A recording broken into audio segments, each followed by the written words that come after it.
کل Dawn news میں ایک بہت بڑی خبر چھپی ہوئی تھی، آپ نے اگر دیکھی ہو، اور سوشل میڈیا پہ اکثر جو خبر ہے دیکھی گئی گردش کرتی ہوئی کہ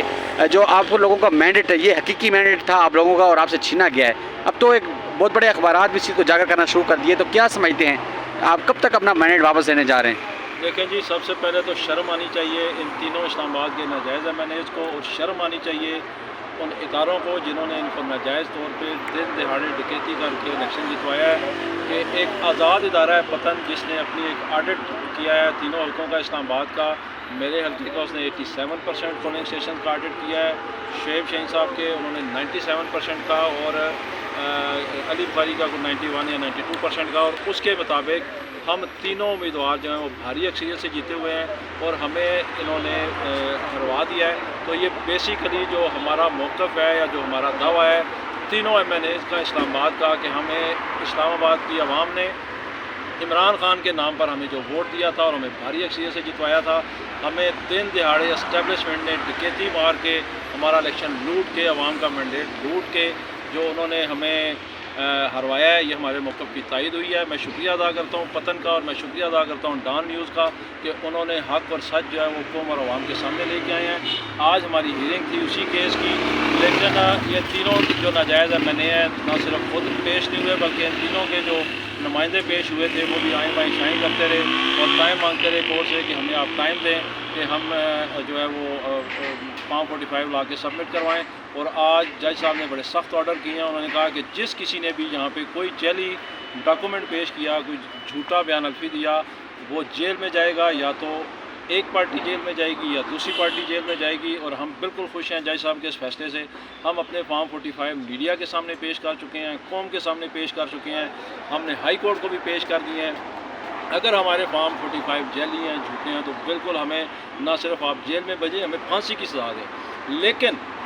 جو حقیقت ہے اور جو سچ ہے وہ یہی ہے کہ یہ تینوں ناجائز ایم این اے جھوٹے مینڈیٹ پہ بیٹھے ہوئے ہیں، جعلی فارم 45 پہ بیٹھے ہوئے ہیں۔ انشاءاللہ آپ دیکھیں گے یہ تینوں ایم این ایز اور ان کو جتوانے والے جو ان کے سہولت کار ہیں، آر او اسلام آباد، ڈی آر او اسلام آباد، یہ سارے بہت جلد جیل کی سلاخوں کے پیچھے ہوں گے جعلی فارم 45 بنانے کے جرم میں۔ اور جو الیکشن کمیشن ان کا سرپرست ہے وہ بھی انشاءاللہ آپ دیکھیں گے وہ جیل کی سلاخوں کے پیچھے ہوگا، جنہوں نے دن دہاڑے اسلام آباد کی عوام کا مینڈیٹ کیا۔ سر یہ بتائیے گا کہ کیا آپ نہیں سمجھتے کہ پاکستان کی جو سیاست میں یہ چیز عام ہو چکی ہے کہ ایک جو حقیقی بندہ الیکٹڈ ہوتا ہے اس کی سیٹیں چھین کر، ان کا مینڈیٹ چھین کر ان کو پھر عدالتوں کے چکر لگوائے جاتے ہیں، اور بنام جو جن کا کوئی کردار نہیں ہوتا وہ اسمبلی میں بیٹھ کے مزے لوٹتے ہیں؟ دیکھیں جی، بالکل یہ بدقسمتی ہے پاکستان کی، اور اتنی کھلی ننگی دھاندلی یا بدماشی یا ڈکیتی اس سے پہلے 75-76 سالوں میں نہیں ہوئی، جو اس دفعہ ہماری اسٹیبلشمنٹ کروا رہی ہے۔ اور اس نے پاکستان کی عوام کے ساتھ ضد لگا لیا، پاکستان کی عوام کے سامنے کھڑی ہو گیا ان چوروں اور ڈاکوؤں کے تفظ میں، اور پاکستان کی عوام کا صبر کا پیمانہ دن بدن لبریز ہو رہا ہے۔ اور ہم ان کو یہ بتا دینا چاہتے ہیں کہ عوام اب تمہاری غلام نہیں رہ سکتی۔ اس کی وجہ یہ ہے کہ عمران خان نے، اس قوم کے لیڈر نے، اس قوم کو حقیقی آزادی کا جو درس دیا ہے، جو سبق پڑھایا ہے، جو خود ثابت کیا اس نے اپنے کریکٹر سے، اپنے کردار سے۔ 200 جھوٹے پرچے ہیں اس پہ 3 قاتلانہ حملے کیے گئے، اس کو جیل کی سلاخوں کے پیچھے رکھا گیا، اس کو 35 سال قید کی سزا دی گئی، اس کے باوجود وہ ڈٹ کے کھڑا ہے۔ اس کو دیکھ کے پوری قوم میں حوصلہ آ گیا ہے، اور انشاءاللہ ان اداروں کو یہ بتا دینا چاہتے ہیں، بلکہ ایگزیکٹلی اگر ہم یہ کہیں تو یہ ادارے بھی نہیں، اداروں میں بیٹھے ہوئے چند افراد ہیں جو اس قوم کا مینڈیٹ بندوق کی نوک پہ لوٹنا چاہتے ہیں، روزانہ لوٹتے ہیں۔ کل انہوں نے ملتان میں لوٹا، اس سے پہلے 21 اپریل کو انہوں نے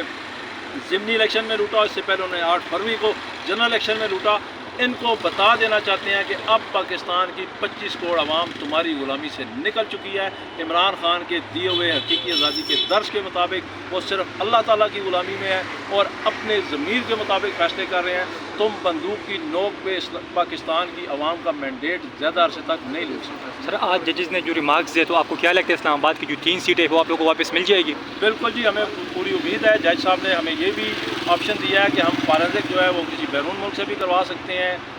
ان فارم 45 کا، اور ہم ڈیفینیٹلی کسی بیرون ملک سے کروائیں گے، کیونکہ پاکستان میں فارنزک کروانا ہے نادرا نے، اور نادرا کا جو اس وقت